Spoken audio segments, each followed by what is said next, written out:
Hello students, let's see the question. Which of the following four statements is false. तो चार statements हैं, इनमें से फॉल्स स्टेटमेंट हमको चूज करना है। तो सबसे पहले कहा है कि a body can have zero velocity and still be accelerated. तो इसके लिए केस कंसीडर करके चलते हैं। लेट्स से कोई ऑब्जेक्ट को वर्टिकली अपवर्ड थ्रो करते हैं, तो इस केस में क्या होगा कि जी हमेशा डाउनवर्ड डायरेक्शन में लगता है और वेलोसिटी जैसे जैसे कम होती चली जाएगी, एक टाइम ऐसे आएगा कि यहाँ पर वेलोसिटी उसकी कितनी हो जाएगी, जीरो हो जाएगी, लेकिन acceleration through out the motion कितना रहेगा, जी। तो यहाँ से ऑप्शन ए क्या कह सकते हैं कि a body can have zero velocity कितनी है, जीरो, बट स्टिल भी एक्सलेशन भी है।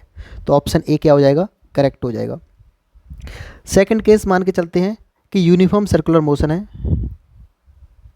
यूनिफॉर्म सर्कुलर मोशन का मतलब होता है कि इसका टेंजेंशियल एक्सलेशन कितना हो जाएगा, जीरो, एंड सेंट्रीपिटल जो एक्सलेशन लगेगा वो हमेशा सेंटर की तरफ हमेशा लगता रहेगा।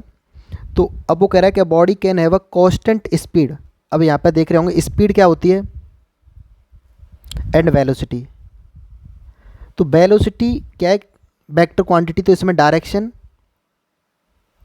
एंड मैग्नीट्यूड दोनों चीज़ होती हैं, बट स्पीड में ओनली मैग्नीट्यूड होता है। तो वेलोसिटी में अगर या तो डायरेक्शन चेंज हो रही हो या मैग्नीट्यूड चेंज हो रहा हो, इन दोनों में से कोई एक चेंज हो रहा हो या दोनों चेंज हो रहे हो, तो हम उस वेलोसिटी को वेरिंग मानेंगे, यानी चेंज होती मानेंगे। तो यहाँ पर अगर देखेंगे तो हर पॉइंट पर देखोगे यूनिफॉर्म सर्कुलर मोशन में वेलोसिटी चेंज होती चली जा रही है, यानी डायरेक्शन चेंज होती जा रही है, मैग्नीट्यूड क्या है, सेम है, मैग्नीट्यूड हर पॉइंट्स पे सेम है। तो यहाँ से कह सकते हैं कि a body can have constant speed, speed क्या है, सेम है, बट स्टिल वेरिंग वेलोसिटी।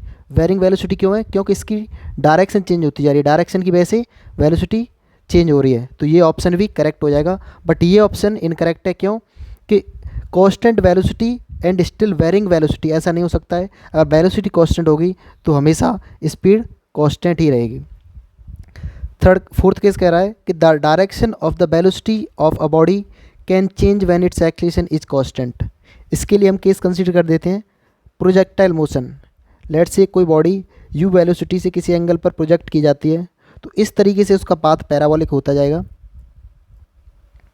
और acceleration due to gravity throughout the motion हमेशा डाउनवर्ड डायरेक्शन में रहेगा। तो यहाँ से हम कह सकते हैं कि वेलोसिटी की डायरेक्शन हर स्टैंड पर, मैक्सिमम हाइट पर देखोगे तो यहाँ पर इस तरीके से होगी, इस वाले पॉइंट्स पर देखोगे तो डायरेक्शन ऐसे होगी, बट एक्सलेशन क्या है, हमेशा कांस्टेंट है। तो ये क्या कहा है इसने, direction of velocity of body can change, तो चेंज होती जा रही है, एक्सलेशन कांस्टेंट है। तो ये भी ऑप्शन हमारे पास करेक्ट है। तो रॉन्ग स्टेटमेंट कौन सा हो जाएगा, ऑप्शन नंबर बी, यही हमारा आंसर हो जाएगा। I hope you got the answer. Thank you.